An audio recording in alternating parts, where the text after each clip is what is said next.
3 ans de mariage, une petite fille, Clara. Vue de l'extérieur, la vie d'Élodie semblait parfaite, un tableau de bonheur domestique. Mais sous la surface, les fissures se multipliaient. L'humiliation silencieuse, le contrôle financier, la violence psychologique. Tout a basculé lors d'un voyage à Rouen, un 14 juillet pluvieux. Sur l'aire de service de Chartres, une dispute éclate. Une dispute de trop. Antoine, son mari, prononce le mot « divorce ». Pour la punir, il commet l'impensable. Il la laisse, elle et leur fille de 3 ans, seuls, sous la pluie battante, et démarre la voiture. Il ne répond plus au téléphone. Cet abandon n'est pas une fin. C'est le début brutal de sa reconquête. La voiture glissait sur l'autoroute. C'était le 14 juillet, la fête nationale. Dehors, les drapeaux tricolores claquaient au vent, suspendus au pont et aux lampadaires. Liberté, égalité, fraternité. Des mots qui sonnaient creux ce jour-là. À côté de moi, Antoine conduisait, les mains crispées sur le volant. Il n'avait pas dit un mot depuis 1 heure. Ce silence n'était pas apaisant. C'était un silence lourd, un silence de reproches non dits, un silence qui me rongeait. À l'arrière, notre fille, Clara, 3 ans, dormait dans son siège auto. Son souffle léger était le seul son pur dans cet habitacle tendu. Je la regardais dans le rétroviseur, sa petite main potelée serrant un lapin en peluche. Pour elle, je supportais. Pour elle, je continuais de sourire quand je n'en avais plus la force. Nous étions en route pour Rouen, pour voir mes parents, ma mère, Madame Lenoir, mon père, Monsieur Lenoir. Le voyage aurait dû être joyeux. Je ne les voyais que 2 fois par an. Mais chaque voyage était devenu une source de tension, une bataille silencieuse qu'Antoine semblait déterminé à gagner. Nous nous sommes arrêtés à l'aire de service de Chartres. L'air était moite, lourd de la pluie à venir. Antoine a coupé le moteur.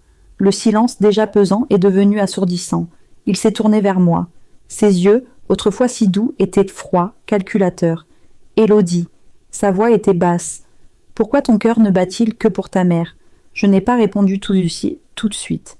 J'ai figé. La question était une flèche empoisonnée, lancée non pas par colère, mais par un mépris froid. Nous sommes mariés depuis 3 ans, a-t-il continué.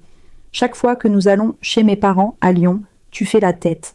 Mais aujourd'hui, pour aller à Rouen, le coffre il était plein de cadeaux, et tu as souri tout le long de la route. Je l'ai regardé, abasourdi. J'ai voulu lui dire que ces cadeaux étaient de vieilles choses, des livres que mes clients m'avaient offerts, des chocolats que je n'aimais pas. Je les avais juste emballés pour ne pas arriver les mains vides, pour faire plaisir. J'ai voulu lui dire que si je souriais, ce n'était pas pour le voyage, mais pour Clara, qui venait de chanter une comptine. Mais à quoi bon ? Il avait déjà décidé, il avait déjà prononcé sa sentence. La fatigue m'a envahi, une fatigue si profonde, si ancienne. La fatigue de devoir constamment me justifier, de marcher sur des œufs, de minimiser mes propres sentiments pour préserver sa fierté fragile. Antoine a secoué la tête, comme si ma simple existence était un fardeau. Tu sais très bien quelle est notre situation financière. Ah, nous y voilà, l'argent, le véritable cœur de sa colère. Chaque fois qu'on te suit à Rouen, c'est 200 ou 300 euros d'essence et de péage qui s'envolent. Il comptait toujours. Et puis tu dois encore donner 200 euros à ta mère, comme si elle en avait besoin. Ma main a commencé à trembler. Je l'ai cachée sous ma cuisse. 1 mois de salaire qui part en fumée, a-t-il conclu.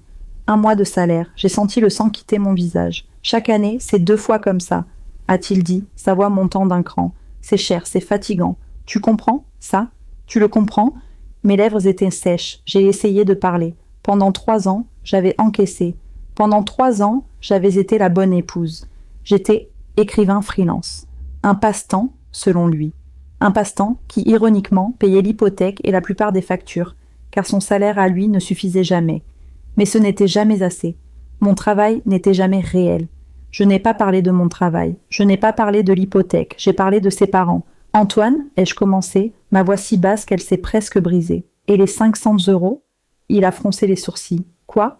Les 500 euros que j'envoie chaque mois. À tes parents, à Lyon. Il a eu un mouvement de recul comme si je l'avais frappé. Ce n'est pas pareil, Élodie. Mes parents sont vieux. Ils ont besoin. Tes parents sont en meilleure santé que les miens. Ai-je coupé, étonné de ma propre audace. Et Lyon est à 230 kilomètres. Rouen n'est qu'à 180.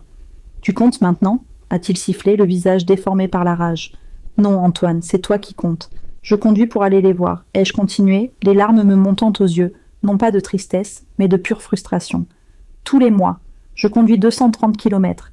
J'écoute ta mère me critiquer pendant des heures. Je souris. Je paie 500 € de mon argent, l'argent de mon passe-temps, et je ne me plains jamais. Je veux juste voir ma mère, ai-je murmuré. 2 fois par an. Est-ce que c'est vraiment trop demandé? Il m'a regardé avec un dégoût que je n'avais jamais vu. Ce n'est pas pareil. Tu ne comprends rien. Je ne comprends rien. Ces mots, ils résonnaient. Combien de fois me les avait-il dit, quand je pleurais parce qu'il m'ignorait pendant des jours, quand je lui demandais d'arrêter de dénigrer mon travail devant ses amis, quand je le suppliais de passer du temps avec Clara. Tu ne comprends rien. C'était sa façon de clore la discussion, sa façon de me dire que mes sentiments n'avaient pas d'importance, que j'étais stupide, que j'étais seule. Je l'ai regardé, vraiment regardé. Ce n'était plus l'homme que j'avais épousé. C'était un étranger, un comptable de la misère émotionnelle, un homme qui mesurait l'amour en euros et en kilomètres, un homme qui me voyait comme un fardeau. Les premières gouttes de pluie ont commencé à frapper le pare-brise, grosses et lourdes comme des larmes de pierre. Le silence est revenu, plus lourd encore. Clara s'est agitée dans son sommeil. J'ai senti quelque chose se briser en moi. Ce n'était pas mon cœur, c'était ma patience, c'était la fine corde qui me retenait encore à cette vie, à cet homme. 3 ans. 3 ans à m'effacer. 3 ans à croire que si je l'aimais assez, il changerait. Il ne changerait jamais. Et soudain, je n'avais plus peur, je n'étais plus triste. J'étais juste vide. J'ai pris une profonde inspiration. L'air sentait l'ozone et l'asphalte mouillé. J'ai tourné mon visage vers lui. J'ai attendu qu'il rencontre mon regard. Il l'a fait, avec défi. Il s'attendait à ce que je pleure, que je m'excuse, que je cède, comme toujours. Ma voix était sortie, calme, étrangement calme. Une voix que je ne me connaissais pas. Si tu trouves que c'est inacceptable. Mes mains, qui tremblaient, étaient soudainement immobiles. Si 2 visites par an à ma propre mère sont un tel fardeau, je les regardais droit dans les yeux. Alors, nous devrions peut-être divorcer. Le mot était lâché. Il est resté suspendu dans l'air de la voiture, plus lourd que le silence, plus tranchant que le mépris. Divorcer. Je l'avais dit. La couleur a quitté le visage d'Antoine. Ses yeux se sont rétrécis. J'ai vu la surprise, puis l'incrédulité, et enfin, une rage pure et bouillante. « Tu es folle » a-t-il craché, sa voix basse et menaçante. « Tu es complètement folle, divorcée, juste parce que je te dis la vérité sur tes dépenses ?» Il a frappé le volant avec la paume de sa main. Clara s'est réveillée en sursaut et a commencé à pleurer. « Voilà » a-t-il crié. « Tu es contente, tu as réveillé l'enfant. »« C'est toi qui cries, Antoine » ai-je dit, toujours sur ce ton calme, détaché, qui semblait l'enrager encore plus. « Je suis maudit » a-t-il hurlé en se penchant vers moi. « J'ai eu la poisse de t'épouser. 8 générations de malchance pour tomber sur une folle comme toi. » Il respirait fort. Son visage était rouge. Les larmes de Clara se sont transformées en cris de panique. Je n'ai pas bougé. Je n'ai pas pleuré. Je l'ai juste regardé. J'ai vu la haine dans ses yeux. Et j'ai su. J'ai su que c'était fini.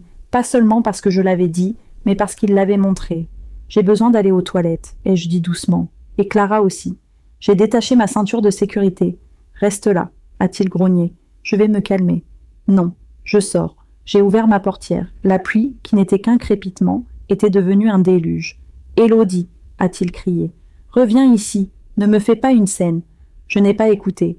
J'ai ouvert la portière arrière, j'ai détaché Clara, qui hurlait, et je l'ai prise dans mes bras. Elle s'est blottie contre moi, son petit corps tremblant. « Maman, papa crie. »« Je sais, mon ange. Chut, tout va bien. On va juste se rafraîchir un peu. » Je me suis retournée. Antoine me regardait depuis la voiture, le visage tordu par une fureur que je ne lui avais jamais vue. J'ai serré Clara plus fort contre moi. Et j'ai commencé à marcher sous la pluie battante, m'éloignant de la voiture, m'éloignant de lui, vers les lumières froides de la station-service. Je ne savais pas encore que je ne marchais pas vers un simple abri. Je marchais vers la fin de ma vie d'avant. Nous sommes entrés dans les toilettes de l'aire de service. L'éclairage au néon était brutal, la propreté clinique. L'odeur d'eau de javel me piquait les narines. Clara s'était calmée, mais ses petits sanglots saccadés me brisaient le cœur. Je l'ai posée sur le comptoir allongé. J'ai pris une serviette en papier, les mouillée d'eau froide, et j'ai doucement essuyé les traces de larmes sur ses joues. « C'est fini, mon trésor » ai-je murmuré, ma voix s'essayant d'être plus assurée que je ne l'étais. « Papa est juste fatigué. » Mensonge. C'était un mensonge. Il n'était pas fatigué, il était cruel. J'ai regardé mon propre reflet dans le miroir au-dessus des lavabos. Mon visage était pâle, mes yeux cernés. Qui était cette femme qui venait de supplier pour avoir le droit de voir sa propre mère? Mes mains tremblaient. Maman m'a dit. Maman, j'ai peur, a dit Clara. Je sais, mon ange, n'aie pas peur, maman est là. J'ai pris une grande inspiration, puis je l'ai reprise dans mes bras. Son petit corps chaud contre le mien était mon unique encre. Allez, on retourne à la voiture, on va mettre de la musique. J'ai poussé la porte. Le son nous a frappés avant même que nous soyons dehors. La pluie n'était plus un crépitement. C'était un mur. Un rideau d'eau si dense que le parking était presque invisible. Le vent hurlait, transformant les gouttes en aiguilles de glace. J'ai instinctivement serré Clara plus fort, tournant mon dos au vent pour la protéger. J'ai plissé les yeux. Notre voiture n'était pas là. L'emplacement où Antoine s'était garé, juste en face des toilettes, était vide. Mon cœur, elle a raté un battement. Ah, c'est bas, ça, il a dû la déplacer, ai-je pensé. Il l'a mise à l'abri, près de la boutique. C'était logique, n'est-ce pas? J'ai commencé à marcher, la tête baissée contre le vent, Clara enfouie dans mon cou. « Maman, il pleut !» criait-elle, sa voix étouffée par mon manteau. « Je sais, chérie, on y est presque. » J'ai atteint la zone couverte de la station-service. J'ai scanné le parking, elle n'était pas là. J'ai fait le tour. Rien. J'ai regardé près de la pompe à essence. Rien. La panique a commencé à monter, froide et métallique, dans ma gorge. J'ai sorti mon téléphone. L'écran était glissant à cause de la pluie. Mes doigts tremblaient si fort que j'ai dû m'y reprendre à 3 fois pour taper le code. J'ai appelé Antoine, Marie. Ça a sonné. 1 fois, 2 fois, 3 fois. La sonnerie a continué, encore et encore, jusqu'à ce que sa voix, enregistrée, joviale, me réponde. « Vous êtes sur la messagerie d'Antoine. Laissez un message. » J'ai raccroché. J'ai réessayé. Même chose. Directement sur la messagerie. Il avait éteint son téléphone. Non, il n'avait pas éteint. Il avait rejeté mon appel. La réalité m'a frappée. Il n'avait pas déplacé la voiture. Il était parti. Il m'avait laissé. Il nous avait laissés, moi et sa fille de 3 ans, au milieu d'une aire d'autoroute, sous une pluie torrentielle, parce que j'avais dit le mot « divorce ». Non, ai-je murmuré. Non, il n'aurait pas fait ça. Mais je savais qu'il l'avait fait. La rage que j'avais vue dans ses yeux, c'était une rage qui effaçait tout, qui m'effaçait, qui effaçait Clara. Maman, la voix de Clara m'a sorti de ma stupeur. Je devais bouger, je devais faire quelque chose. Peut-être qu'il était juste parti faire un tour pour se calmer, peut-être qu'il était garé plus loin, sur le parking des camions. L'espoir est une chose stupide, tenace. « On va trouver la voiture, mon ange », ai-je dit, ma voix cassée. J'ai quitté l'abri de la station. La pluie m'a instantanément aveuglée. L'eau s'infiltrait dans mes chaussures, dans mon col. J'ai commencé à courir. Je courais au hasard, entre les voitures, criant son nom. « Antoine! Antoine !» Mon cri était ridicule, avalé par le rugissement du vent et de la pluie. Clara s'est mise à hurler, terrifiée par ma panique, par le froid, par le bruit. J'ai couru vers le parking des poids lourds. L'asphalte était une patinoire. Et puis, je l'ai vue. Une flaque d'eau irisée d'huile. Je ne l'ai pas vue à temps. Mon pied l'a glissé. Mon monde a basculé. Tout s'est passé en une fraction de seconde. Mon seul instinct a été de protéger Clara. J'ai pivoté dans ma chute. J'ai serré ma fille contre ma poitrine, me préparant à l'impact. Mon genou a heurté le bitume en premier. Une douleur fulgurante, électrique, a explosé dans ma jambe, puis mon coude, puis ma hanche. Je suis restée là, à genoux, dans une flaque d'eau sale et glacée, le souffle coupé. Clara hurlait, des cris de pure terreur. « Ça va, ça va. » J'essayais de la rassurer, mais ma propre voix n'était qu'un hoquet. J'ai essayé de me relever. La douleur dans mon genou était si vive que j'ai presque perdu connaissance. J'ai regardé en bas. Mon jean était déchiré, et je ne voyais pas le sang, juste l'eau sale qui ruisselait dessus. J'étais trempée jusqu'aux os. Clara était trempée. Elle tremblait si fort qu'elle avait des convulsions. Et j'ai compris. Il ne reviendrait pas. Il nous avait abandonnés à notre sort. Il nous avait laissés là pour mourir, peut-être. La colère a fait place à une terreur pure. Nous étions seuls. J'ai rampé plus que marché, en m'appuyant sur ma jambe valide, traînant l'autre. Chaque mouvement était une agonie. Je devais nous mettre à l'abri. Je devais sauver ma fille. C'est à ce moment-là que des phares m'ont aveuglé. Une voiture a ralenti. Elle s'est arrêtée juste à côté de nous. J'ai plissé les yeux, essayant de voir à travers la pluie et la douleur. Une portière s'est ouverte. Un homme et une femme, la soixantaine, se sont précipités vers moi, tenant un parapluie qui s'est presque retourné sous le vent. « Mon Dieu !» s'est écriée la femme. « Madame, votre enfant !» J'ai dû leur faire peur. Une femme hagarde, couverte de boue, de sang, serrant un enfant, hurlant. J'ai éclaté en sanglots. des sanglots incontrôlables, laids, qui venaient du plus profond de mon être. Il est parti, ai-je sangloté. Il nous a laissés. Il est parti. Je ne sais pas comment, mais ils m'ont remise sur pied. Le mari m'a presque portée. La femme a pris Clara, l'enveloppant dans son propre manteau. « Venez vite au chaud », a dit l'homme, sa voix grave et rassurante. Ils nous ont ramenés dans le bâtiment de la station-service. Les gens nous regardaient. C'est là sourd, et ceci j'ai vu la pitié, la curiosité, le choc. Le couple nous a installés à une table, dans un coin. La femme est revenue avec 2 chocolats chauds et une trousse de secours. « Tenez, buvez ça, vous êtes en état de choc », a-t-elle dit, sa voix douce comme celle d'une mère. Elle a commencé à nettoyer mon genou avec une compassion qui m'a fait pleurer à nouveau. Merci, ai-je réussi à articuler. Ne dites rien. Le mari nous regardait, l'air grave. Madame, a-t-il dit, où est votre mari? Que s'est-il passé? Les mots sont sortis, dans le désordre, la dispute, l'argent, le mot divorce. La voiture disparue, la chute. Il m'a laissé, ai-je répété, comme une litanie. Il m'a laissé parce que j'ai parlé de divorce. Le couple a échangé un regard de pure incrédulité, puis de colère froide. C'est un monstre, a dit la femme, simplement. Nous devons appeler les gendarmes, a dit l'homme. Non, ai-je crié, paniqué. L'idée de la police, de l'humiliation publique. Non, s'il vous plaît. Il va revenir. Madame, a dit l'homme, posant sa main sur la mienne. Il ne reviendra pas. Et ce qu'il a fait, c'est un crime. Vous comprenez? Il vous a abandonné, vous et votre enfant, blessé. C'est un délit. C'est la femme qui a appelé la gendarmerie. Pendant que j'attendais, tenant Clara endormie contre moi, le chocolat chaud refroidissant dans ma main, mon esprit s'est mis à fonctionner avec une clarté terrifiante. 3 ans de ma vie, 3 ans à faire taire mes propres besoins. Ma maison, Rouen, à 180 km. Sa maison, Lyon, à 230 km. C'était moi qui conduisais, chaque mois. C'était moi qui écoutais sa mère se plaindre de son autre belle-fille, tout en me faisant comprendre que je n'étais pas assez bien non plus. 500 € chaque mois de mon compte d'écrivain freelance. Mon passe-temps. Le salaire d'Antoine, il couvrait à peine ses propres dépenses, ses gadgets, ses dîners entre collègues. Le reste, c'était moi. L'hypothèque, les courses, les vêtements de Clara, l'assurance de la voiture qu'il venait de voler.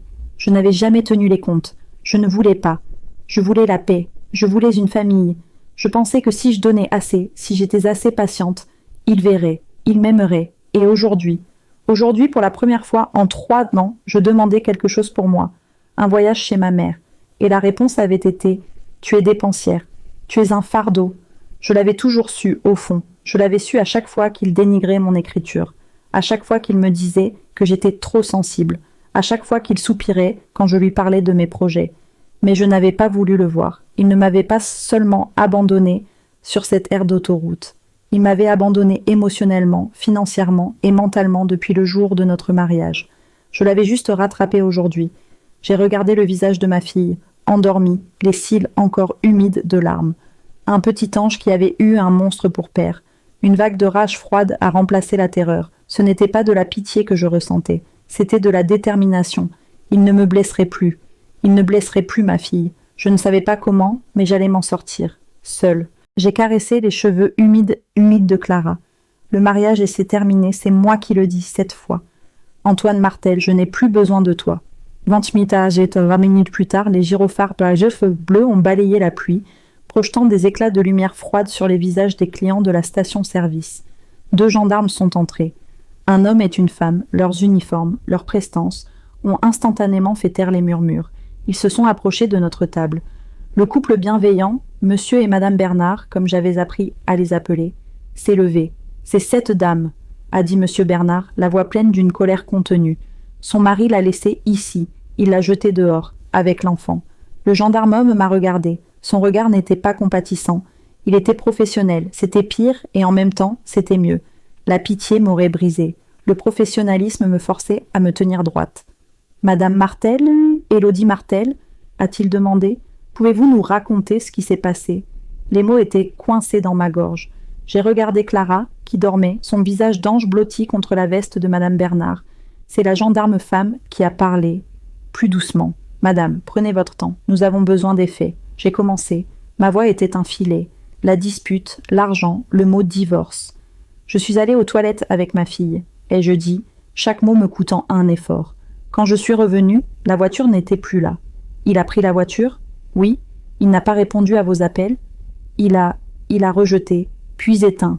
Et votre genou? A demandé la gendarme en regardant mon jambe déchirée que madame Bernard avait bandé sommairement avec le contenu de la trousse de secours. J'ai cherché la voiture. J'ai couru. J'ai glissé. En tenant l'enfant, le souffle m'a manqué. Oui, les deux gendarmes ont échangé un regard. Il vous a laissé ici, sans argent, sans téléphone. J'ai mon téléphone, ai-je dit, sans moyen de transport, sous la pluie, avec une enfant de 3 ans, après une dispute, a continué le gendarme, comme si je n'avais pas parlé. Il a sorti un carnet. Madame Martel, l'acte de votre mari est un délit pénal. J'ai levé les yeux. C'est un abandon volontaire. Le fait d'abandonner une personne qui n'est pas en mesure de se protéger, en l'occurrence votre fille, et vous-même, dans des conditions qui mettent votre sécurité en danger.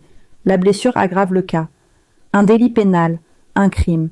Ce n'était pas juste une dispute de couple. Ce n'était pas Antoine qui s'énervait un peu. C'était un crime. Le mot a résonné en moi. Il a donné un nom, un poids légal, à la douleur et à l'humiliation que je ressentais. Il a validé ma souffrance. Voulez-vous porter plainte contre votre mari, monsieur Antoine Martel? La question est tombée, nette, précise. Porter plainte, mon estomac s'est tordu. Porter plainte contre Antoine, l'homme dont je portais le nom, le père de ma fille. J'ai pensé à sa famille à Lyon. J'ai pensé à l'humiliation, j'ai pensé à la honte. Et puis, j'ai pensé à ma chute sur l'asphalte froid. J'ai pensé aux cris terrifiés de Clara. J'ai pensé à la haine dans les yeux d'Antoine. J'ai pensé, et s'il avait plu plus fort? Et si monsieur et madame Bernard ne s'étaient pas arrêtés? Et si Clara était tombée malade? Il ne nous avait pas seulement abandonnés. Il avait pris le risque conscient de nous mettre en danger. J'ai relevé la tête. J'ai regardé le gendarme droit dans les yeux. Oui, le mot est sorti, plus fort que je ne l'aurais cru. Oui, je veux porter plainte. L'atmosphère a changé. Très bien, madame, a dit le gendarme. D'abord, nous devons vous emmener à l'hôpital de Chartres. L'hôpital? Votre genou. Il nous faut un certificat médical. C'est pour le dossier. Un dossier. Ma vie devenait un dossier. Les Bernard ont été merveilleux. Ils ont attendu avec moi, ont tenu Clara pendant que les gendarmes prenaient ma déposition préliminaire. Puis, le moment est venu. J'ai remercié le couple. J'ai pleuré en serrant madame Bernard dans mes bras. Vous m'avez sauvé la vie, ai-je murmuré. Non, ma petite, a-t-elle dit. C'est vous qui vous êtes sauvée. Ne l'oubliez jamais. Je suis montée dans la voiture de la gendarmerie. Clara, endormie, dans un siège auto qu'ils avaient sorti de leur coffre. Moi, à l'arrière, comme une prisonnière, mais c'était moi qui venais de trouver la clé. L'hôpital de Chartres, c'était silencieux à cette heure. L'odeur d'antiseptique, les lumières blanches. On m'a fait une radio, rien de cassé. Une grave contusion, des ligaments froissés, des plaies ouvertes. Le médecin, un jeune interne fatigué, a noté « lésion compatible avec une chute sur la voie publique, état de choc émotionnel post-traumatique ». Chaque mot qu'il écrivait était un clou dans le cercueil de mon mariage. Lorsque nous sommes sortis, il pleuvait toujours. « Nous vous ramenons chez vous, madame Martel », a dit la gendarme femme. « Je n'ai pas de chez moi, ai-je réalisé. Ma maison est à Lyon, avec lui. Où alliez-vous? Chez mes parents, à Rouen. Il y a eu un silence. Rouen était à plus d'1 heure de route. Nous vous conduisons, a dit le gendarme homme sans hésitation. Le trajet s'est fait en silence. Seul le bruit des essuie-glaces qui se battait la mesure d'une marche funèbre. Clara dormait. Je regardais la France défiler. Les lumières de l'autoroute, les camions qui nous dépassaient. J'étais une femme de 32 ans, ramenée chez ses parents par la police, avec sa fille et un genou blessé. Le bilan de mon mariage. J'ai fermé les yeux. Je n'ai pas pleuré. J'étais au-delà des larmes. J'étais dans le vide froid de la décision prise. Quand nous sommes arrivés dans l'allée de la maison de mon enfance, il était presque minuit. Les lumières du salon étaient allumées. Mes parents attendaient. La voiture de gendarmerie s'est garée. Ma mère, madame Lenoir, a ouvert la porte avant même que le moteur ne soit coupé. Je l'ai vue, son visage pressé contre la vitre, l'incompréhension, la peur. Élodie. Elle a couru dehors, sans manteau, sous la pluie. Mon père, monsieur Lenoir, la suivait de près, l'air grave. J'ai ouvert la portière. J'ai essayé de sortir. Ma jambe a flanché. Mon père m'a attrapée. Élodie, mon Dieu, qu'est-ce qui s'est passé? Où est Antoine? La gendarme a pris la parole, expliquant la situation avec des termes neutres et légaux. Ma mère m'a arraché Clara des bras, la serrant contre elle, la couvrant de baisers, comme si elle avait failli la perdre. « Entrez, vite, entrez », disait mon père, la voix tremblante. Après avoir remercié les gendarmes, qui sont repartis dans la nuit, la porte s'est refermée. Nous étions dans le salon, l'odeur de la cire d'abeille et du café de mon père. Ma maison. Clara était réveillée, confuse, mais en sécurité dans les bras de sa grand-mère. « Élodie, explique-nous » a demandé mon père, s'asseyant en face de moi. Et j'ai parlé. J'ai tout raconté. J'ai raconté la dispute sur l'argent, les 300 €, les 200 € pour ma mère. J'ai raconté les mots d'Antoine.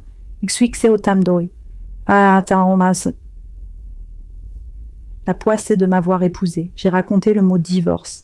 Et j'ai raconté l'abandon. Il nous a laissés, maman. Ai-je dit, ma voix s'élevant, non pas de tristesse, mais d'une rage que je ne savais pas posséder. Il a dit que venir ici, chez vous, était un gaspillage. Que c'était trop cher. Ma mère a mis sa main devant sa bouche. Ses yeux se sont remplis de larmes. Il nous a laissés, maman, moi et Clara, sous la pluie. Et je suis tombée. Oh, ma chérie, je ne peux plus, ai-je dit, en regardant mon père. Je ne peux plus supporter ça. Je ne peux plus vivre comme ça. J'ai vu la peur dans les yeux de ma mère, la peur de la honte, la peur du scandale, la peur pour moi.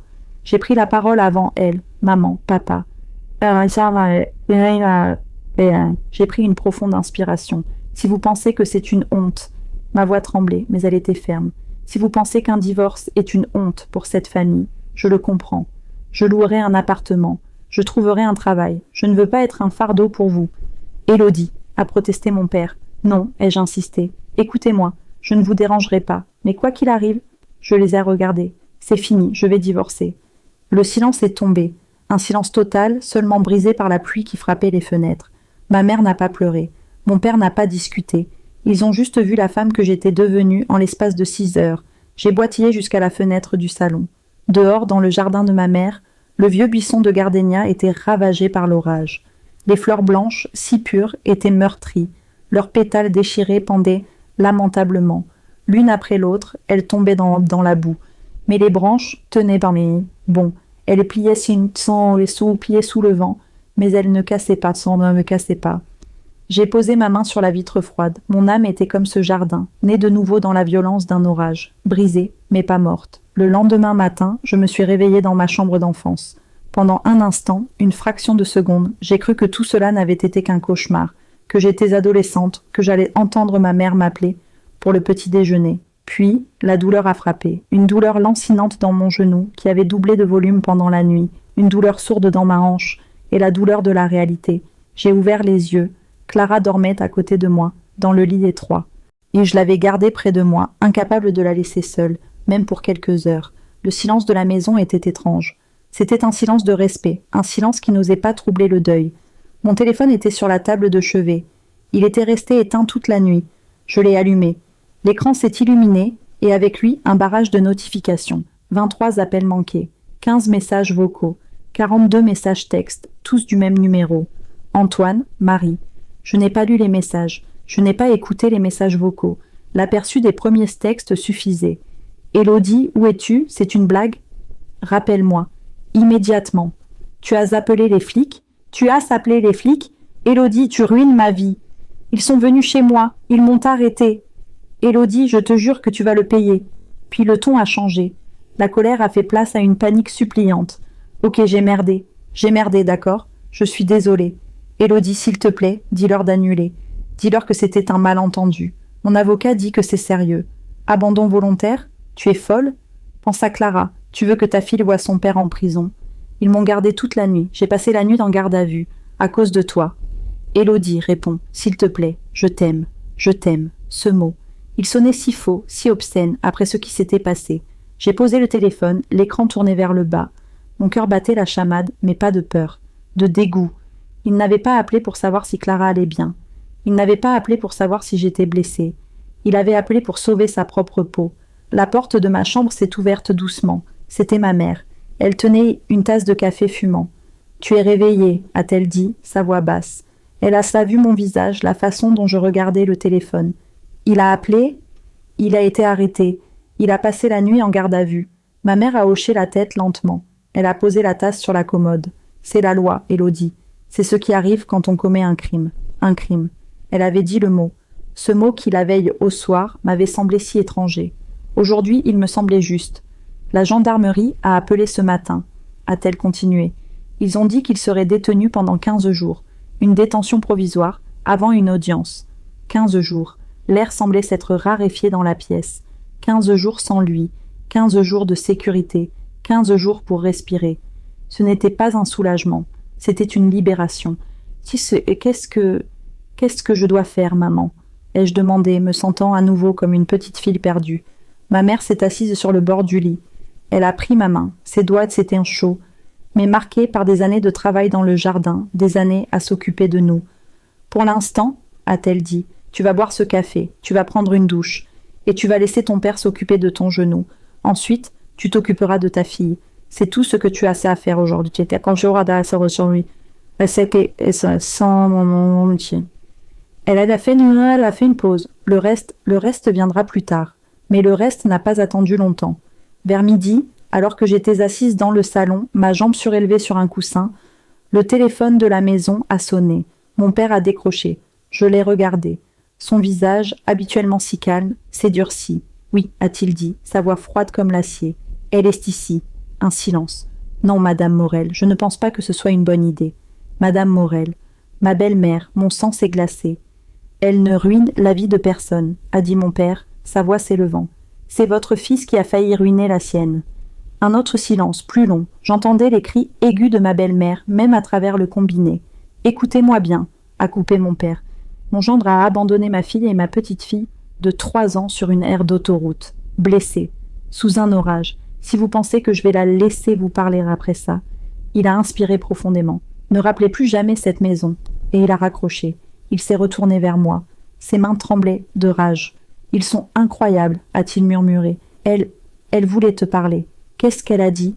Elle a dit que tu étais une honte, que tu envoyais ton mari en prison, que tu étais une mauvaise épouse, une mauvaise mère et que tu bafouais l'honneur de la famille Morel. J'ai ri, c'était un rire sec, amer, un rire qui m'a fait mal aux côtes. L'honneur, où était leur honneur quand leur fils me traitait comme une moins que rien ? Où était leur honneur quand ils acceptaient mes 500 € chaque mois sans jamais me remercier ? Où était leur honneur quand ils me laissaient conduire 230 km pour subir leurs critiques ? Ils ne voient pas, n'est-ce pas ? Ai-je dit, plus à moi-même qu'à mon père. Ils ne voient pas ce qu'il a fait, ils ne voient que ce que je leur ai fait. Ce sont des gens différents, Élodie, a dit mon père, cherchant ses mots. Ils ne vivent pas dans le même monde que nous. C'était vrai, je l'avais toujours su. J'avais grandi dans une famille où l'on parlait, où les sentiments comptaient, où l'on s'excusait.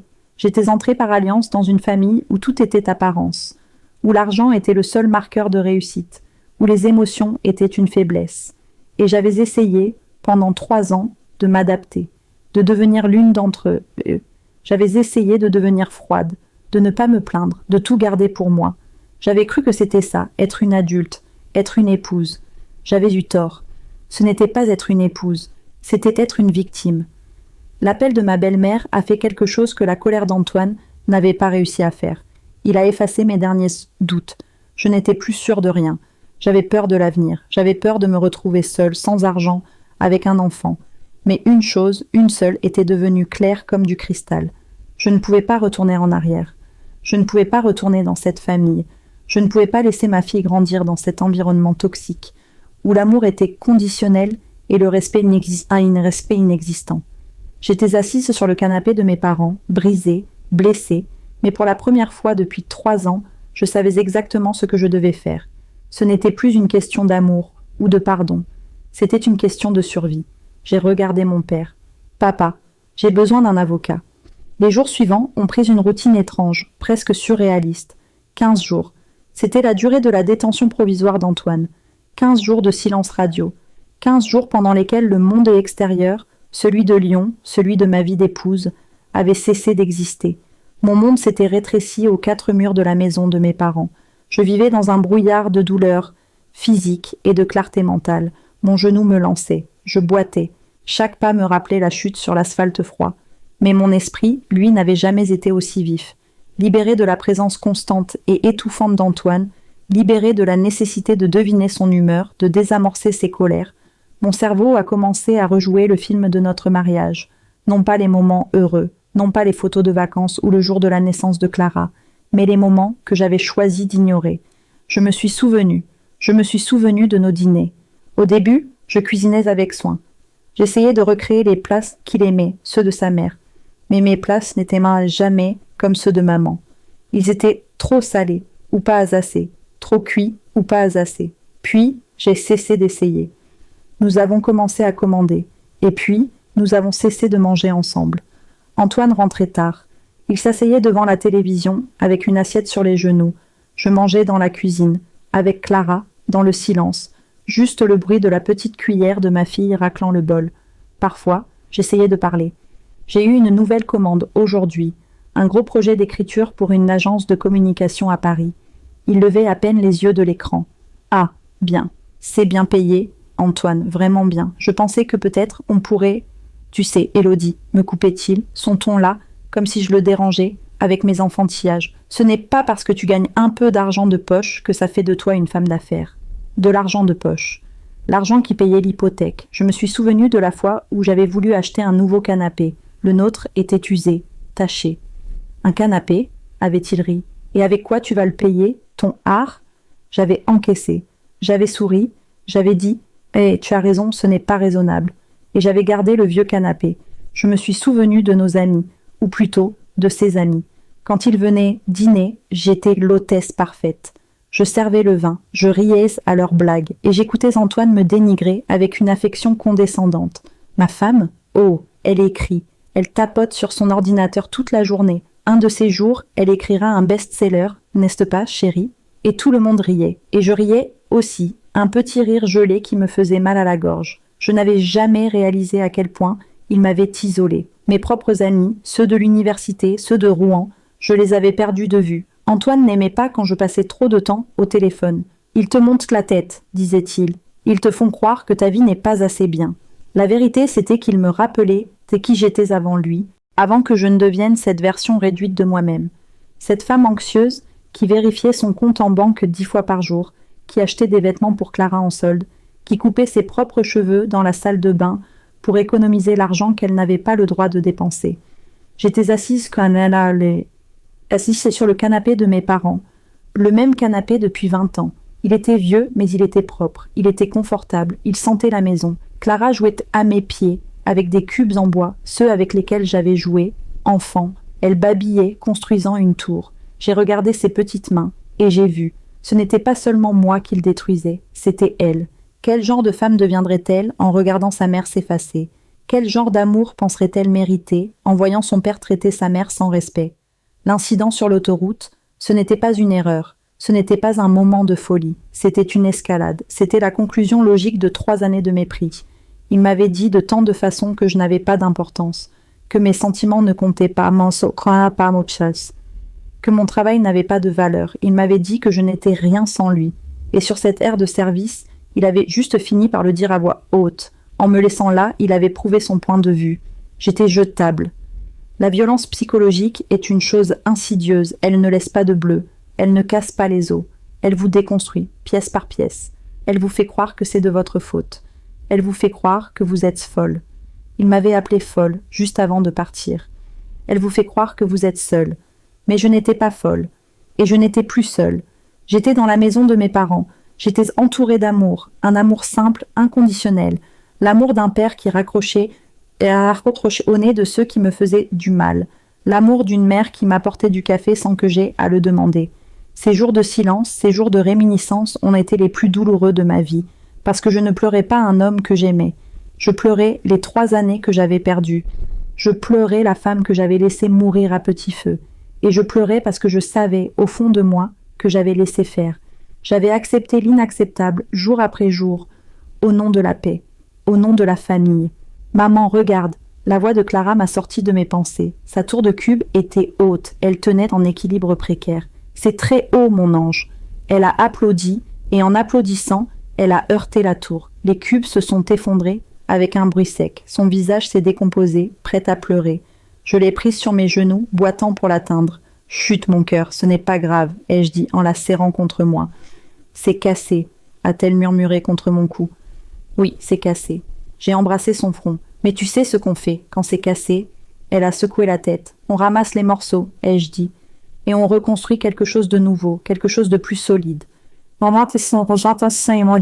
Idjasso. J'ai pris un cube rouge, je l'ai posé sur le tapis. On reconstruit, ai-je répété, pour elle et pour moi. À ce moment-là, j'ai su que les doutes étaient partis. La peur de l'avenir était toujours là, mais la paralysie avait disparu. Le téléphone de la maison a sonné. Cette fois, j'ai répondu avant mon père. Allô ? Élodie, c'est papa. Il était dans la cuisine, je l'entendais. J'ai pris un rendez-vous, a-t-il dit, sa voix basse pour que maman n'entende pas. Demain, 14 heures. Un rendez-vous ? J'ai appelé un vieil ami de la fac. Il m'a recommandé quelqu'un, une avocate.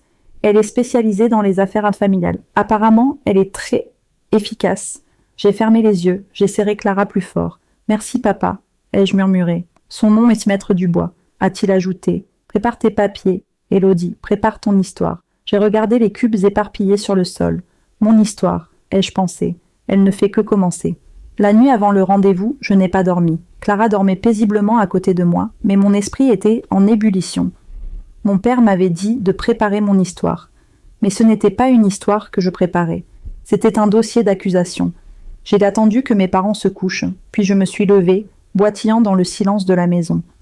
Je suis allée dans le bureau de mon père. J'avais besoin de preuves. J'ai allumé mon ordinateur portable. J'ai ouvert mes comptes en banque, mes contrats, mes emails. Pendant 3 ans, j'avais vécu dans un brouillard financier volontaire.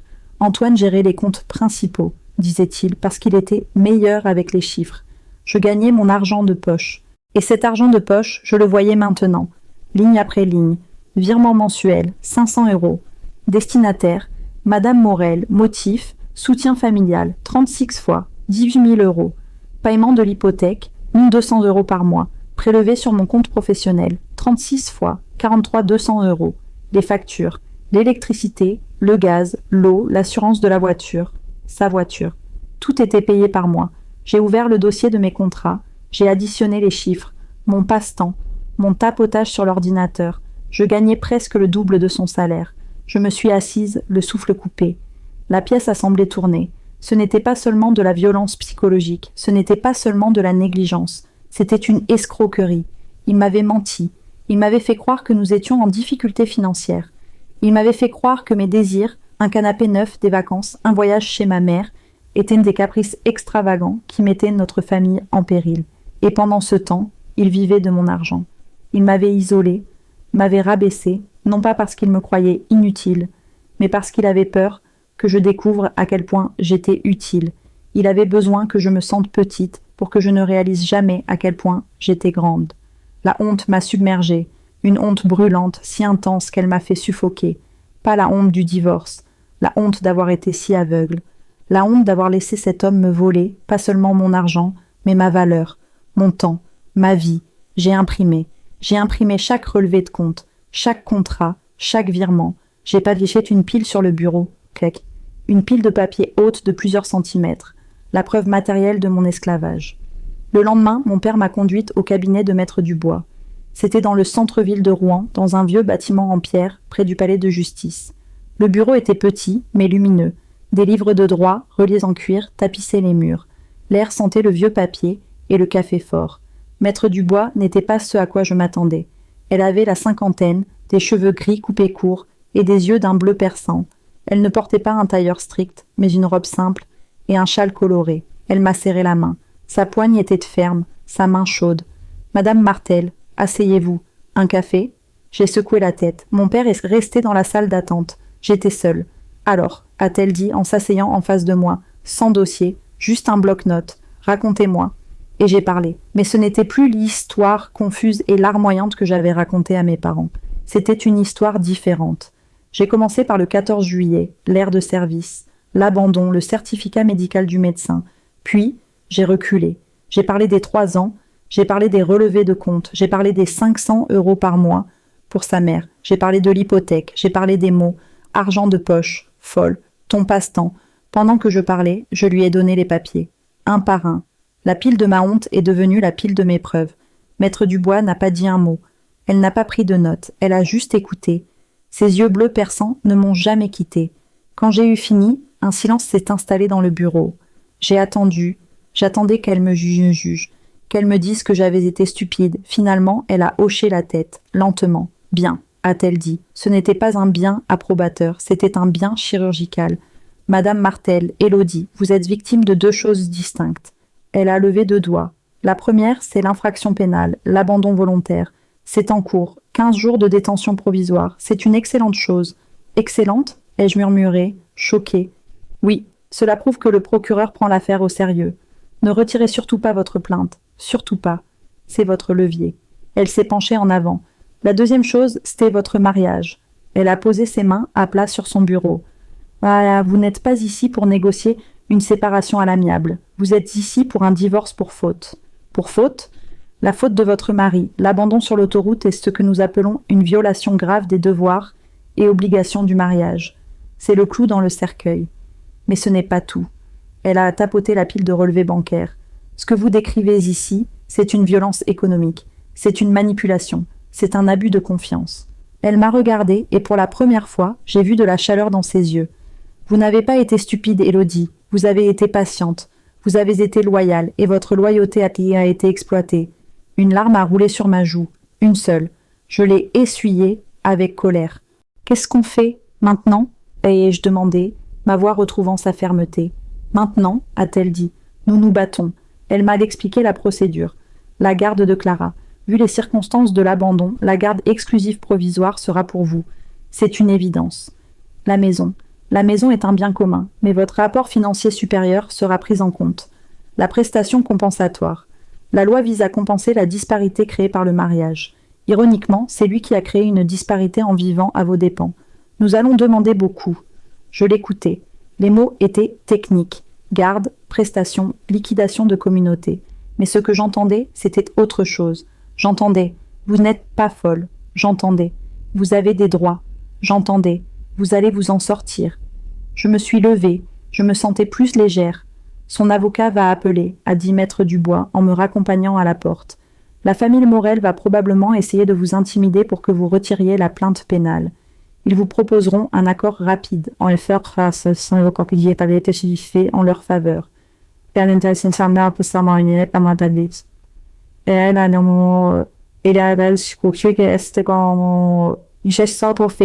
Vous ne faites rien, vous ne leur parlez pas, vous ne répondez pas, vous me transférez tout. C'est moi, maintenant, votre voix, c'est moi, votre bouclier. Un bouclier, j'avais passé 3 ans à être un bouclier pour Antoine, à le protéger de la réalité de ses propres finances, de ses propres échecs. Aujourd'hui, quelqu'un allait être mon bouclier. Elle m'a serré la main à nouveau. Élodie. Oui ? Beaucoup de femmes s'assoient sur cette chaise. Elles pensent que le divorce est un échec, une fin. Elle m'a regardé droit dans les yeux. Le divorce n'est pas un échec, Madame Martel. C'est un audit. C'est le moment où l'on fait les comptes de ce qui a été investi et de ce qui a été perdu. Et dans votre cas, elle a souri, un sourire fin, presque imperceptible. C'est une renaissance. Je suis sortie du bureau. Le soleil d'automne de Rouen m'a frappé au visage. L'air était frais, sentait la pluie et les feuilles mortes. Mon père s'est levé quand il m'a vue. Il n'a pas posé de questions. Il a juste regardé mon visage. « On rentre ?» a-t-il demandé. J'ai hoché la tête. « Papa ?»« Oui, ma chérie. Est-ce qu'on peut s'arrêter acheter du chocolat chaud pour Clara et peut-être un gâteau ?» Il a souri, un vrai sourire, pour la première fois depuis des jours. « Tout ce que tu voudras. » Je boitais toujours en marchant vers la voiture, mais pour la première fois depuis si longtemps, je savais exactement où j'allais. Le rendez-vous avec maître Dubois avait changé quelque chose en moi.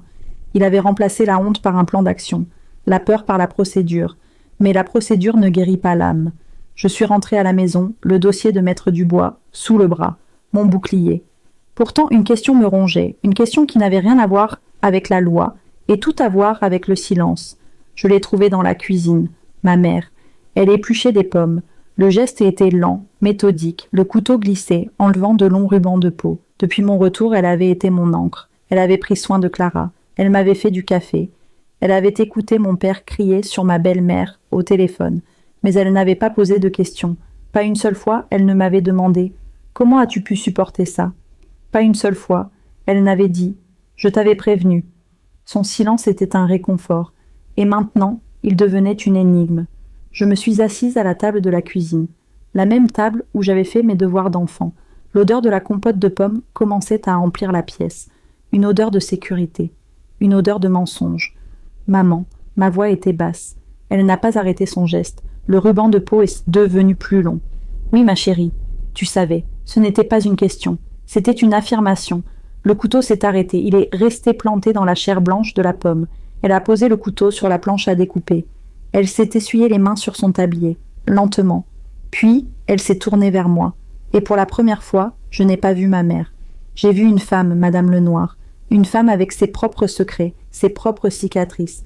Ses yeux, habituellement si doux, étaient remplis d'une tristesse si ancienne, si profonde, qu'elle m'a fait mal. Oui, a-t-elle dit. Le mot est tombé dans le silence de la cuisine. Je savais. Depuis quand? Ai-je demandé, ma voix tremblant. Depuis le début. J'ai secoué la tête. L'incrédulité. La trahison. Le début? Le premier Noël, a-t-elle dit, sa voix plate. Après votre mariage. Vous étiez venus ici. Antoine s'est assis dans le fauteuil de ton père. Et il t'a demandé de lui apporter son café. Je me suis souvenu. Mais tu étais enceinte de Clara. Tu étais fatiguée. Tu avais des nausées. Et tu t'es levée et tu le lui as apporté. Sans un mot. Et lui, il n'a pas dit merci. Il a juste goûté et il a dit « Il est un peu fort ». Je l'avais oublié. J'avais oublié ce détail. Je l'ai vu, a continué ma mère. J'ai vu la façon dont il te regardait. Pas comme un trésor, mais comme une chose qui lui était due. Et tu n'as rien dit, ai-je murmuré, le reproche montant, brûlant. Tu m'as regardé m'effacer. Tu m'as regardé me faire humilier. Pourquoi? Les larmes ont commencé à couler sur ses joues. Pas de grosses larmes, des larmes silencieuses, des larmes de mère. Parce que j'avais honte, a-t-elle soufflé. Honte de quoi? Honte de moi? Non, a-t-elle dit, sa voix s'élevant pour la première fois. Honte de moi. Elle s'est assise en face de moi. Elle a pris mes mains, ses mains sentant la pomme et le savon. Élodie, j'ai vu mon propre silence en toi. Je l'ai regardée, sans comprendre. Tu crois que je ne sais pas ce que c'est? A-t-elle demandé, un rire amer s'échappant de ses lèvres. Tu crois que je ne sais pas ce que c'est que de se taire pour garder la paix? Papa n'est pas comme Antoine. Non, a-t-elle admis. Il n'est pas cruel. Ton père est un homme bon. Mais moi, elle a baissé les yeux. Moi, je voulais être peintre, tu le savais? J'ai secoué la tête. Non, personne ne le sait. Quand j'ai rencontré ton père, j'étais aux Beaux-Arts. J'avais du talent, Élodie. Mais ton père avait besoin d'une assistante pour son cabinet d'assurance. C'était plus sûr, c'était plus raisonnable. Elle a caressé la paume de ma main. Alors, j'ai arrêté, j'ai rangé mes pinceaux. Je suis devenue Madame Lenoir. J'ai fait le café, j'ai tapé ses lettres, j'ai élevé ses enfants. Et chaque fois que je parlais de reprendre, il disait « Mais chérie, on a besoin de toi au bureau. » Ou « Tu n'as pas le temps avec les enfants. » Ou « Ce n'est pas un vrai travail, la peinture. » Elle a relevé la tête. Ses yeux brillaient. Il ne l'a pas fait par méchanceté. Il l'a fait par habitude. Parce que c'était comme ça, à l'époque. Et moi, j'ai laissé faire. J'ai vu Antoine te dire que ton écriture était un passe-temps, a-t-elle avoué. Et c'était comme m'entendre moi-même, il y a 30 ans. J'ai vu ma propre lâcheté dans tes yeux. J'ai vu que je t'avais appris la seule chose que je savais. Comment endurer. Comment sourire quand on a mal. Comment ranger ses rêves dans une boîte pour ne déranger personne. Je n'ai rien dit, a-t-elle pleuré. Parce que si je t'avais dit de te battre, j'aurais dû admettre que je ne m'étais jamais battue pour moi-même. Nous étions là, 2 femmes, 2 générations, pleurant à la même table de cuisine, pleurant les mêmes rêves perdus, la même soumission silencieuse. J'ai compris. Ce n'était pas seulement Antoine que je combattais. C'était une lignée de silence, une tradition de femmes qui s'effaçait pour que les hommes puissent prendre plus de place. J'ai serré ses mains. Ce n'est pas de ta faute, maman. C'est ma faute de ne pas t'avoir donné les armes, a-t-elle dit. J'ai espéré que tu serais plus forte que moi, mais je ne t'ai jamais montré comment faire. Alors, regarde-moi faire maintenant, ai-je dit, ma voix soudainement dure, forgée dans le bureau de Maître Dubois et dans cette cuisine. Regarde-moi. Nous avons fait la compote de pommes. Le silence est revenu, mais ce n'était plus le même. Ce n'était plus un silence de secret. C'était un silence de complicité. Les jours ont passé. Les 15 jours s'écoulaient. L'audience d'Antoine a eu lieu. Maître Dubois m'a appelé. Il est libéré, a-t-elle dit, sous contrôle judiciaire strict. Interdiction formelle de vous approcher ou de vous contacter, sauf par l'intermédiaire des avocats. Il est libre, ai-je répété. Je m'attendais à avoir peur. Je n'ai rien ressenti. L'assignation pour le divorce part aujourd'hui, aujourd'hui a-t-elle ajouté. Il va la recevoir en même temps que ses affaires. La guerre commence, Élodie. Je suis prête, ai-je répondu. Et j'ai raccroché. J'ai su qu'il appellerait. L'interdiction de contact était un morceau de papier. Il la violerait, bien sûr. Il pensait être au-dessus des règles. Le soir même, mon téléphone a vibré. Un numéro inconnu. J'ai regardé ma mère qui lisait une histoire à Clara. J'ai regardé mon père qui faisait semblant de lire le journal. Je suis sortie dans le jardin. L'air d'automne était froid. J'ai décroché. Allô ? Un silence. Puis sa voix. Élodie. Elle n'était pas en colère. Elle était douce. C'était pire. C'était la voix qu'il utilisait pour manipuler. Élodie, mon amour, qu'est-ce que tu as fait ? Je n'ai rien dit. J'ai passé 15 jours en enfer, à cause d'un malentendu. J'ai eu peur, j'ai paniqué, j'ai fait une erreur, je le reconnais. Mais 15 jours de prison, Élodie, tu as fait ça au père de ta fille ? Il parlait, les mots coulaient. Les excuses, les justifications, la culpabilité. Il parlait de notre amour, de notre famille, de l'avenir. Il parlait de l'argent, que c'était une erreur, qu'il me rembourserait. Il parlait de sa famille, de ma belle-mère, qui était si inquiète. J'ai écouté. Je l'ai écouté, et je n'ai pas reconnu cet homme, ou plutôt, je le reconnaissais trop bien. J'ai regardé le gardénia de ma mère. Il avait perdu toutes ses fleurs. Il ne restait que les branches nues et sombres. Prêtes pour l'hiver, il a fini par remarquer mon silence. « Élodie, tu es là ? Dis quelque chose. Dis-moi que tu me pardonnes. Dis-moi que tu vas retirer cette folie de divorce. » J'ai pris une profonde inspiration. L'air froid m'a brûlé les poumons. « Antoine. » Ma voix était calme. Ce n'était pas la voix de la femme qui avait pleuré sur l'autoroute. Ce n'était pas la voix de la fille qui avait pleuré dans la cuisine. C'était la voix de Maître Dubois. C'était la mienne. « Antoine, ai-je répété. Vous n'avez plus rien à me dire. » J'ai raccroché. J'ai bloqué le numéro. Je suis rentrée à l'intérieur. Mon père a levé les yeux de son journal. Je lui ai souri. Je suis allée dans le bureau. J'ai allumé mon vieil ordinateur. J'ai ouvert un document vierge. Mes doigts se sont posés sur le clavier. Et j'ai commencé à s'écrire. Le jour où Antoine m'a abandonnée sous la pluie, ce n'est pas le jour où je suis morte. J'ai effacé. Je recommençais. Le jour où Antoine m'a abandonnée sous la pluie, c'est le jour où je suis née une seconde fois. Un an s'était écoulé. Le temps n'efface rien. Il ne guérit pas. Il ne fait que déplacer la douleur. Il la sort du centre de votre poitrine et la met dans un coin de la pièce, où elle devient un objet que l'on peut regarder sans qu'il ne vous transperce. Je n'habitais plus à Rouen. La maison de mes parents, mon refuge, était aussi devenue une cage de souvenirs, un lieu où j'étais la fille d'Élodie, celle qui avait divorcé. J'avais besoin de mon propre espace, de mon propre air. J'avais choisi Caen, assez loin de Lyon pour être en sécurité, assez loin de Rouen pour être moi-même.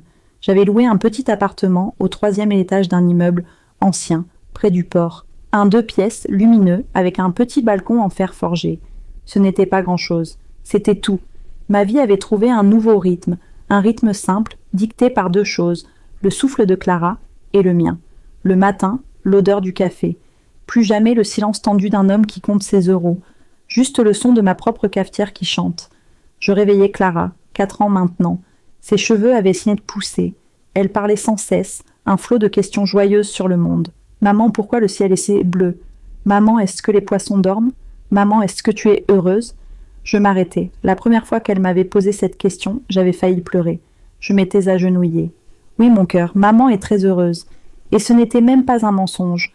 Je l'accompagnais à la petite école maternelle au bout de la rue. Je tenais sa petite main potelée dans la mienne. Je la regardais courir vers ses amis, un petit tourbillon d'énergie. Puis, je rentrais chez moi. Le silence de l'appartement m'accueillait. Mais ce n'était plus un silence d'abandon, c'était un silence de création. J'avais recommencé à écrire, non pas les articles de commande, les textes fads pour des agences que je méprisais. J'écrivais mon histoire. Le document que j'avais ouvert dans le bureau de mon père était devenu un manuscrit.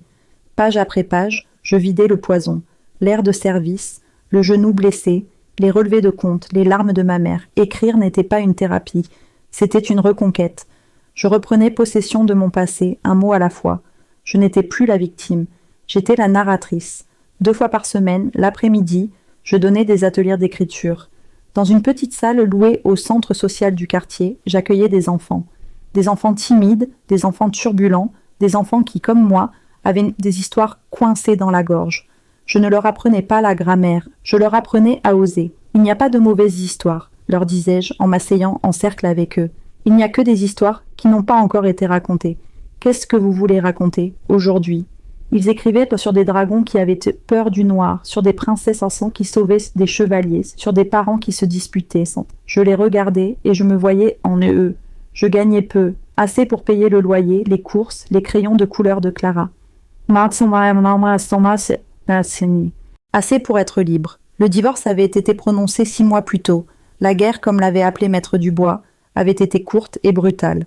La plainte pénale, pour abandon volontaire, avait été le levier décisif. Face à la menace d'un casier judiciaire, face aux preuves accablantes de l'abus financier, l'avocat d'Antoine avait rapidement compris qu'il n'avait aucune chance. Ils avaient tenté de négocier, de me faire passer pour une hystérique, une folle, qui avait mal interprété une simple dispute. Maître Dubois avait simplement posé mes relevés bancaires sur la table. Elle avait été chirurgicale. J'avais obtenu la garde exclusive de Clara. Antoine avait un droit de visite supervisé, 2 samedis par mois, dans un centre médiatisé. Il n'était jamais venu. J'avais obtenu une prestation compensatoire, pas autant que j'aurais pu, mais assez pour recommencer. La maison de Lyon avait été vendue. J'avais récupéré ma part, celle qui correspondait à mes apports financiers prouvés. C'était fini, sur le papier. Je n'avais pas revu Antoine, je n'avais pas entendu sa voix. Toutes les communications passaient par les avocats, j'avais bloqué les numéros de sa famille, j'avais changé mon nom. J'étais redevenue Élodie Lenoir. Clara portait mon nom. Parfois la peur revenait, la nuit quand un bruit me réveillait sans sursaut. La peur qu'il soit là, à la porte, ou quand je croisais un homme qui lui ressemblait dans la rue. Mon cœur s'emballait, mes mains devenaient moites.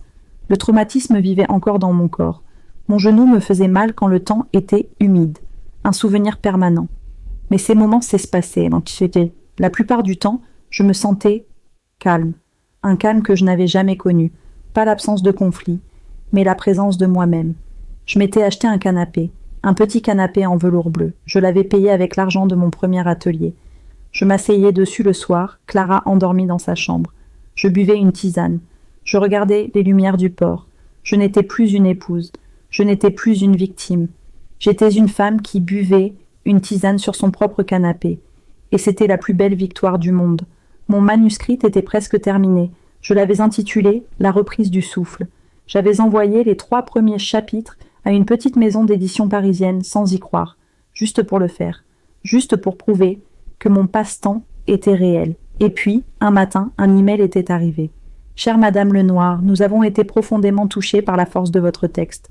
Nous aimerions vous rencontrer. » J'avais lu l'email 10 fois. J'avais pleuré. Pas des larmes de tristesse. Pas des larmes de colère. Des larmes de validation. J'existais. Mon histoire existait. Ma voix comptait. La semaine suivante, je devais aller à Paris pour les rencontrer. Et la même semaine, une autre lettre est arrivée. Une lettre officielle du palais de justice de Caen. Ce n'était pas de Maître Dubois. C'était du médiateur familial. La dernière étape de la liquidation. Une signature finale requise concernant la vente de la voiture. Sa voiture, ma voiture. Antoine avait contesté la propriété. Une dernière tentative de me lier à lui. La médiation devait avoir lieu, en personne. Mon estomac s'est noué. Le voir, après un an. Un an. Un an à reconstruire ma vie, un an à oublier son visage, sa voix. Et maintenant, je devais m'asseoir dans la même pièce que lui. J'ai appelé Maître Dubois, paniqué. Je ne peux pas, je ne veux pas le voir. Sa voix était calme. « Élodie, c'est la dernière étape, une simple signature. Je serai avec vous. Vous n'aurez même pas à lui parler. Vous ne comprenez pas ?»« Si je comprends, m'a-t-elle coupé doucement. Vous avez peur de la personne que vous étiez quand vous étiez avec lui. Vous avez peur qu'il ait encore ce pouvoir sur vous. » Elle a fait une pause. « Allez-y, Élodie. Allez-y et montrez-vous à vous-même qui vous êtes devenu. » J'ai raccroché. J'ai regardé mon appartement. J'ai regardé le manuscrit sur ma table. J'ai regardé la convocation. Je n'étais plus la femme qui pleurait sur l'asphalte. J'allais y aller. Ce n'était pas une bataille, c'était juste une signature, la dernière. Le palais de justice de Caen était un bâtiment intimidant, froid, gris, solennel. Il sentait la poussière et les décisions irrévocables. J'avais mis ma robe préférée. Pas une robe chère.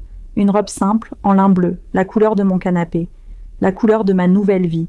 Maître Dubois m'attendait sur les marches. Elle m'a serré la main. « Prête ?»« Non. » ai-je dit honnêtement. Elle a souri. « C'est normal, n'oubliez pas, vous n'êtes pas ici pour vous battre, vous êtes ici pour signer, pour fermer la porte. Regardez-le comme une simple formalité administrative. » Une formalité administrative. Mon cœur battait si fort que je l'entendais dans mes oreilles. Nous sommes entrés. Nos pas résonnaient sur le marbre. La salle de médiation était petite. Une table ovale, des chaises inconfortables, une fenêtre grillagée qui donnait sur une cour intérieure grise. L'avocat d'Antoine était déjà là. Un homme en costume cher, l'air suffisant, et puis, la porte s'est ouverte, il est entré, Antoine, un intendant.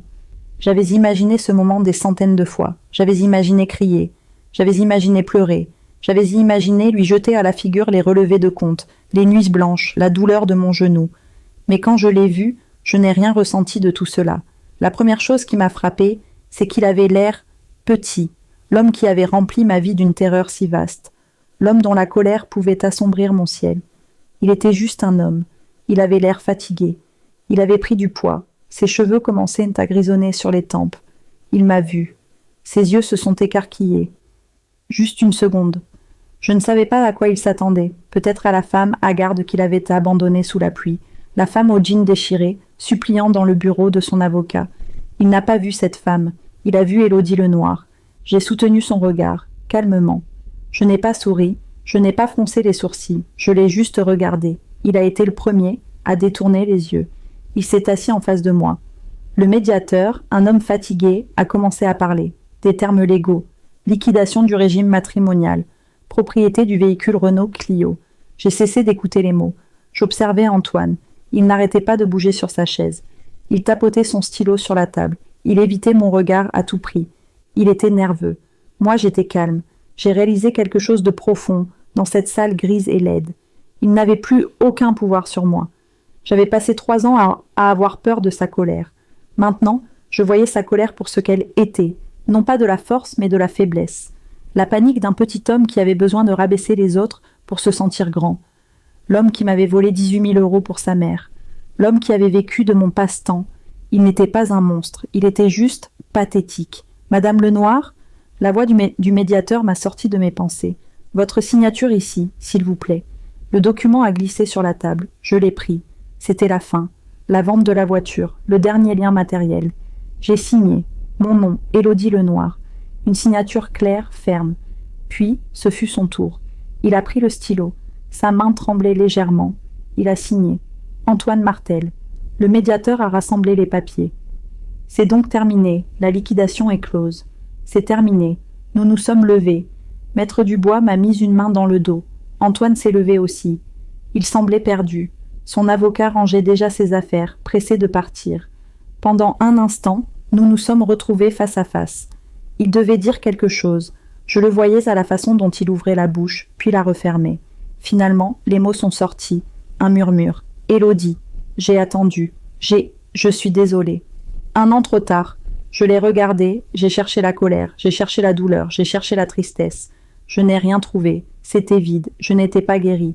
J'étais juste ailleurs. Je l'ai regardé comme on regarde un étranger qui vous demande son chemin dans la rue. Et j'ai souri. Ce n'était pas un sourire de pardon, ni un sourire de victoire. C'était un sourire de détachement.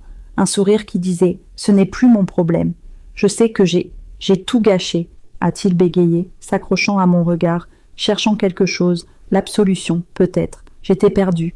J'étais sous pression. Ma mère, j'ai levé la main, doucement. Antoine. Il s'est tu. Je ne suis plus en colère contre vous. J'ai vu un éclair d'espoir dans ses yeux. Mais ai-je continué, ma voix toujours aussi calme, je ne vous aime plus. L'espoir est mort. Je ne vous souhaite aucun mal, ai-je dit. Je vous souhaite de trouver la paix. Mais vous allez devoir la trouver sans moi. J'ai fait une pause. Je n'ai plus besoin de comprendre pourquoi vous avez fait ce que vous avez fait. Ce fut la dernière chose que je lui ai dite. Je n'ai plus besoin de comprendre. C'était le message de mon livre. C'était le message de ma vie. Quand on cesse de chercher des raisons à la trahison, c'est là qu'on est vraiment guéri. Parce que les raisons n'ont plus d'importance. Seul le fait de s'en être sorti compte. Je me suis retournée. Maître Dubois, allons-y. J'ai un train pour Paris. À prendre. Je suis sortie de la salle de médiation sans regarder en arrière. J'ai marché sur le marbre froid, mon bouclier juridique à mes côtés. J'ai poussé les lourdes portes du palais de justice. Le soleil de midi m'a aveuglé. L'air frais de Caen m'a rempli les poumons. Je suis restée sur les marches pendant 1 seconde, respirant profondément. J'ai respiré l'odeur de la mer, l'odeur de la ville, l'odeur de ma propre liberté. J'ai regardé Maître Dubois. « Merci, pour tout. C'est vous qui avez tout fait, Élodie, a-t-elle dit. Allez prendre ce train. » J'ai marché vers la gare. Je n'ai pas boité. Ce jour-là, pour la première fois, mon genou ne me faisait pas mal. Le train filait vers Paris. J'étais assise près de la fenêtre, regardant la Normandie défiler. Des champs verts, des vaches paisibles, un ciel immense. Je voyais mon propre reflet, superposé au paysage. La femme dans la vitre n'était plus celle que j'avais connue. La rencontre au palais de justice ne m'avait pas laissé euphorique, elle ne m'avait pas non plus laissé triste. Elle m'avait laissé vide, mais c'était un vide paisible, un vide propre. La haine, la colère, le besoin désespéré de comprendre pourquoi, tout cela était parti. Antoine n'était plus mon bourreau, il n'était plus l'amour de ma vie, il n'était plus rien. Il était juste une signature au bas d'un document, un acte administratif. J'avais passé un an à avoir peur de ce moment, peur que sa simple présence ne réveille la douleur, ne me fasse douter, ne me brise à nouveau.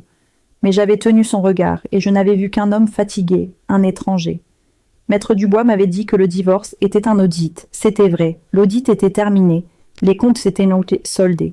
J'étais sortie du rouge. Quand je suis arrivée à Paris, gare Saint-Lazare, l'air était différent, plus rapide, plus bruyant. J'ai marché jusqu'au bureau de l'éditrice. Un petit immeuble dans le 6e arrondissement. L'ascenseur était minuscule, en bois et en laiton. Le bureau sentait le papier, le vieux bois et l'encre fraîche. L'éditrice, une femme nommée Hélène, m'a accueillie avec une chaleur que je n'avais pas anticipée. Elle n'était pas maître Dubois, chirurgicale et protectrice. Elle était passionnée. Elle tenait mon manuscrit dans ses mains. Il était couvert de notes, de marque-pages. Madame Lenoir, a-t-elle commencé, ses yeux brillants. J'ai lu votre texte d'une traite. Elle s'est levée, a marché jusqu'à la fenêtre. Ce n'est pas seulement une histoire de divorce, c'est une histoire de silence. Le silence des femmes, le silence de nos mères et de nos grands-mères. Elle s'est retournée vers moi. Votre histoire est nécessaire. Elle va parler à tant de femmes qui pensent être seules, qui pensent être folles. Elle m'a tendu un contrat. Nous voulons le publier. Nous voulons que la reprise du souffle soit notre grande sortie du printemps prochain. J'ai regardé le contrat.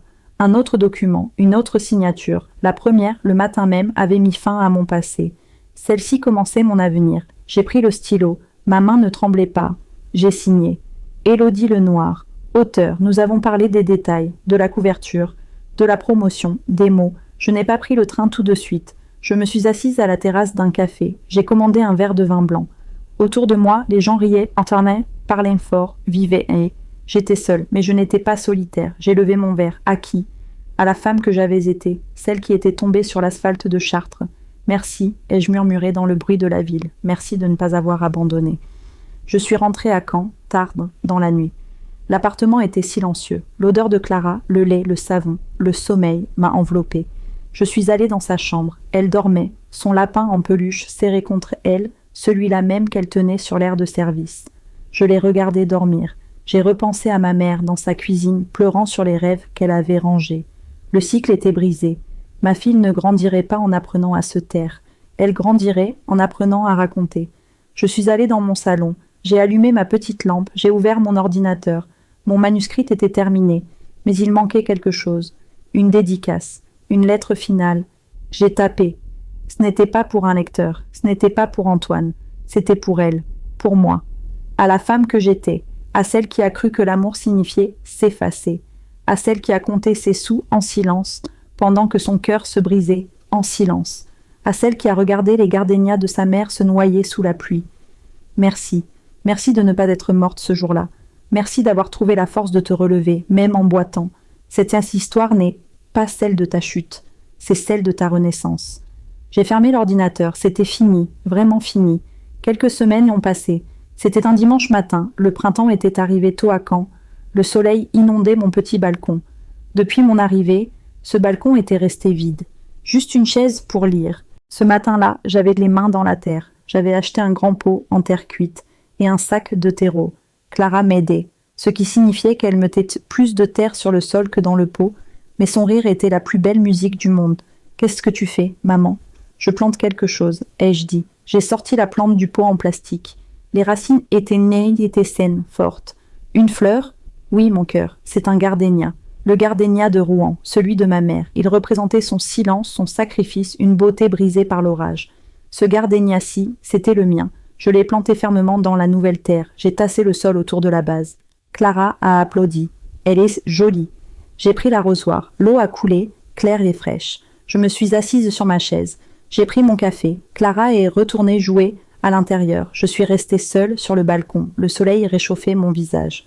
L'air sentait la terre humide et le parfum délicat, presque citronné, de la première fleur de gardénia qui s'était ouverte. Une fleur blanche, parfaite, intacte. Je l'ai touchée du bout des doigts. Elle était douce, résiliente. J'ai fermé les yeux, j'ai repensé au trajet sous la pluie, j'ai repensé au bureau de Maître Dubois, j'ai repensé au visage pathétique d'Antoine dans la salle de médiation. Et j'ai compris. La liberté. Je souriais, seule, face au soleil. La liberté, ai-je pensé, ce n'est pas de quitter quelqu'un, ce n'est pas de déménager, ce n'est même pas de signer un contrat de livre. La liberté, la vraie, elle ne commence pas par un acte de départ. Elle commence le jour où l'on ose enfin se regarder soi-même et dire, d'une voix calme mais inflexible, « Assez ».